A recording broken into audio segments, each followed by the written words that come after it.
This is Professor Homa again. Hello CSC 112 Q1 class.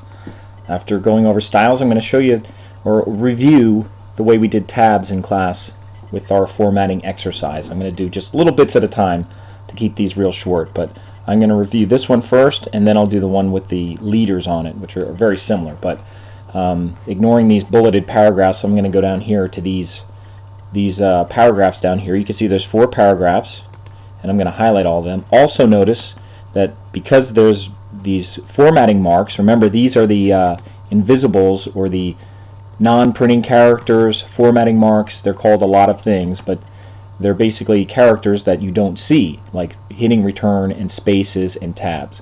So I'm going to leave them on so I can see what's here. I can see there's 2 tabs. Every time there's an arrow, this is a tab character. So there's basically 2 tabs that are being used in this copy. So if we set a tab, these should align to there. So that's what I'm going to do right now, and I'm going to set tabs at 0.75, 3.5, and 6, which I think was our instructions when we did this exercise. So to do that, I'm going to go into my paragraph dialog box launcher, and I'm going to hit the tabs button in here. That's where I'll find that. Now you can do this on the ruler up here, but for now I'm going to do it numerically in this area. And my first tab here is going to be at 0.75, 3/4 of an inch. I'm going to leave my default tab stops alone because most programs default at a 1/2 inch, so I'm not concerned about that. But I'm going to set a custom tab stop at 0.75, and it's a left tab, and we're not using any leaders right now. I'll hit set, and then this will be highlighted. It'll allow me to set another one. So after that's listed, I can set another one at 3.5, and that's going to be a center tab. And again, I'm going to hit set, and we don't have a leader. And one more I'm going to set is at 6 inches. I'm going to go up here and type 6.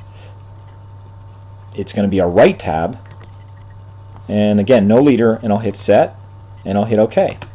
And now my tabs are set, and you can see that the existing tabs, this tab that was used here and this tab that was used here, are aligning. This one's aligning at 3.5 inches. This one's aligning to the right side at 6 inches. This one is not aligning. There's my tab. I can see it on the ruler, but it's not aligning. The reason it's not aligning to it is because I haven't put a tab in here. I could highlight this and indent it, but I'd have to go and actually click here and just hit my tab key.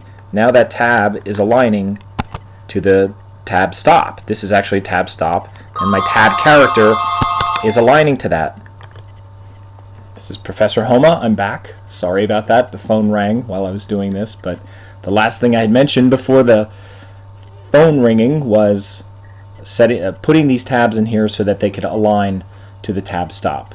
And I'll just do my last one here, and I'll hit tab, and now all my tabs are lined up, and they're supposed to be lined on the left, on the center, and on the right. And I'm going to highlight this line here just by going to the left, and I'm just going to, by the way, when you see this sometime, you saw the mini toolbar there. I'll highlight this again. This mini toolbar is kind of semi-transparent, pops up. I don't like using it, but if you like using it, I guess it's quicker than going up here.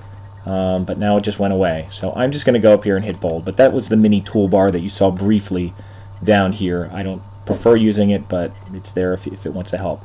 Also, this type here, if you want to underline it, you could use the underline setting to make it be more of a heading on top of the tabs. But anyway, that's just a quick overview of setting your tabs using the palette.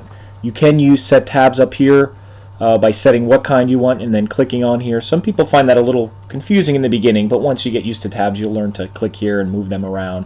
Also work with these indents and right indents and first line indents. You'll be able to use these little icons, but probably doing it numerically in the beginning is probably going to be your best bet. I'm going to stop here, and then I'll review doing the leaders down here in another real quick movie.